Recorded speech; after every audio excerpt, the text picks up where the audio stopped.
কি বলছো? যখন এই বিতক্ত মতে বৈশ্যের কর্ম বলা হয়েছে কৃষি গৌরক্ষ বাণিজ্য, যখন গুরুদেব তাকে উপনয়ন দেবেন, এইটাই দেখো উপনয়ন যেটা পৈতা বলে, পৈতাও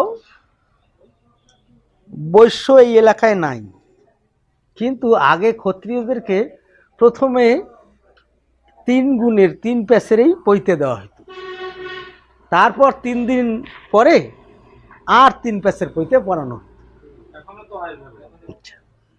তার মানে কি জানো, প্রথমে বৈশ্য বানাছি, বৈশ্য বানিয়ে 3 দিন পরে মানে এই 3 দিনে পড়া শেষ।